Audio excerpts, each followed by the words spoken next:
Fala galera, vamos falar hoje sobre a renda e as diferentes necessidades. Algumas situações que envolvem essa dinâmica aí de ter renda e quais necessidades que isso vai estar envolvido aí nesse momento. Uma questãozinha, na história do seu país, quem eram as pessoas que trabalhavam sem receber salário? A gente sabe que logo assim, né, que tudo começou, a colonização do nosso país, quem era que trabalhava e não ganhava salário nenhum? Os escravos, né? As pessoas eram escravizadas. Então, esse é um ponto muito importante que também vai trazer isso até o atual momento. Algumas situações que nós vivenciamos hoje não é da agora. Nós vivenciamos isso já há algum tempo. É algo lá de trás da época da colonização do nosso país. Né? Porque as condições de vida dessas pessoas eram precárias, né? Eles tinham, qual era essa condição de vida? Eles tinham uma jornada de trabalho que só tinha início, não tinha fim, né? E não tinham recurso nenhum para poder cuidar da saúde. Então, eram escravizados e além de serem escravizados, não tinham nenhum recurso, não tinham nenhuma condição de trabalho que hoje que tem as nossas leis trabalhistas que nos protegem em relação a tudo isso, né? E vocês acham que existe uma distinção de gênero em relação às profissões?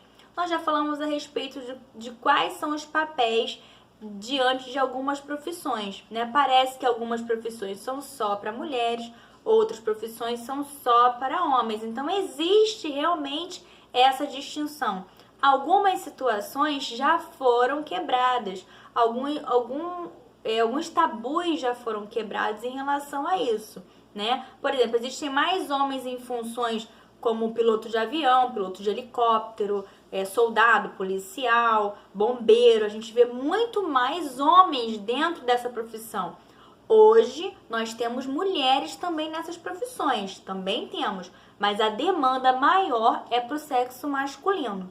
E em contrapartida encontramos mulheres muito mais quanto merendeira, pedagoga, né, faxineira, e a gente verifica muito mais mulheres dentro dessas profissões ditas para mulheres. Então há uma distinção sim em relação a essa profissão, né? A divisão de trabalho por gênero, né, possui uma justificativa que se sustente até hoje? Nós falamos um pouco logo no início da nossa conversa que sim, né, historicamente, os homens possuem uma participação maior nesse mercado de trabalho. Os homens começaram a trabalhar, as mulheres ficavam em casa, cuidando da casa, cuidando dos filhos, e isso com o tempo, com o decorrer da história, isso foi sendo moldado, foi sendo modificado, as mulheres foram buscando os direitos e aí a gente continua a luta aí para que tudo isso se regularize de uma forma igualitária, né? Mas possui realmente, né, uma ligação entre o que aconteceu no passado e o que acontece agora, né? E em relação ao mercado, em relação ao salário, qual é o nosso salário mínimo do trabalhador? Hoje, o nosso salário mínimo, que antigamente custava um valor bem irrisório em vista do que custa hoje está numa média de 1.030 e pouquinhos, 39, 35 reais, tá? Mas não se iluda com esse valor todo, porque na demanda do salário, quanto maior o salário mínimo aumenta, as coisas também que eram bem baratas lá atrás vão aumentando também. E aí a gente vai tendo uma discrepância em relação ao que o salário mínimo dá para suprir e ao que, né, o que é o básico para o trabalhador conseguir suprir de acordo com a necessidade da sua família, né, e do seu ambiente, ok? E aí, quais são as necessidades, né, básicas de um pai, de uma mãe, de um filho? A gente tem necessidades básicas que às vezes com o salário mínimo a gente não consegue suprir. Moradia, saúde, alimentação, higiene, transporte, escola, tem que se vestir, é o pão de todo dia, né? E aí merenda da escola, muitas situações que envolvem que às vezes um pai de família né, ou uma mãe de família, não consegue suprir com apenas um salário mínimo. Fica realmente um salário defasado, é difícil você conseguir, né, suprir essa demanda, ok? Então é possível administrar todas essas necessidades, né, com um pai e uma mãe ganhando somente um salário mínimo?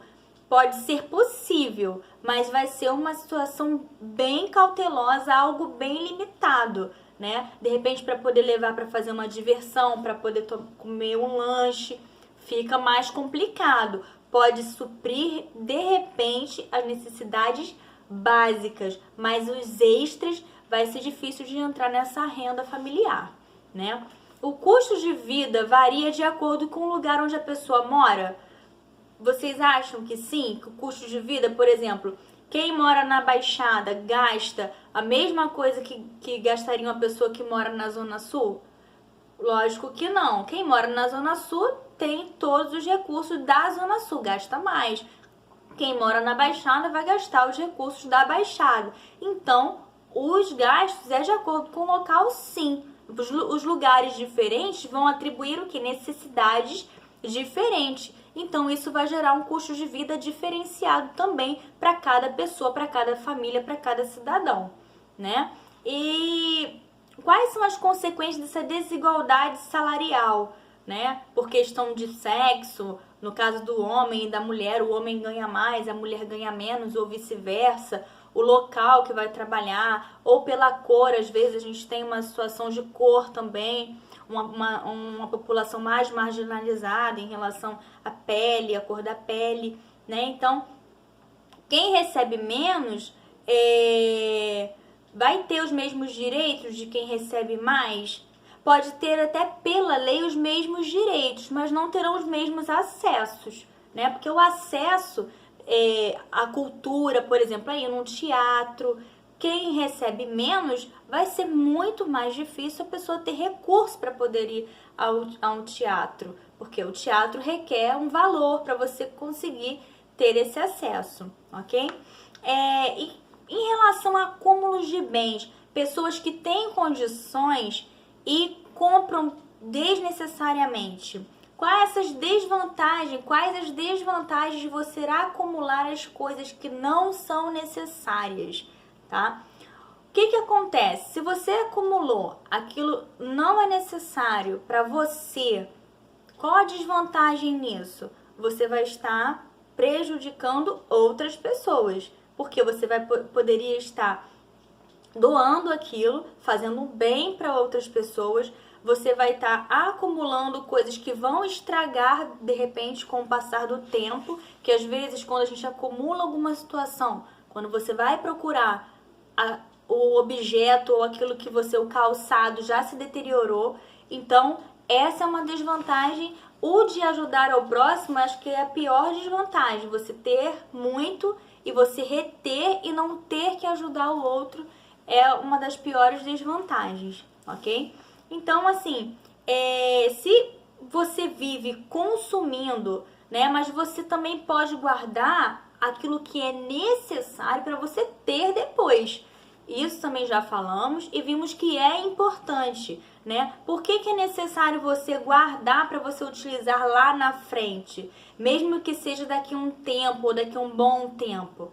Tem coisas que a gente vai fazer uso daqui a um tempo, mas vamos fazer uso. Então é importante você ter aquilo. Por quê? Porque lá na frente você vai estar economizando um valor que de repente você poderia ter porque você poderia ter gastado. E aí, ou comprando algo similar. Se você já tem, não vai precisar comprar, né? Porque eu já tenho, guardei, cuidei e já tenho para poder utilizar. Então, isso é importante para você guardar aquilo que é necessário para utilizar depois, tá? Sabemos que na atualidade o homem vive o consumismo, o homem de modo geral, homem, mulher, todo mundo, a gente vive, né, consumindo, que se resume em viver para ter. Nós vivemos para isso, para poder ter alguma coisa, né? Então vamos verificar aqui qual é a maior consequência de viver para poder ter. O que acontece com isso?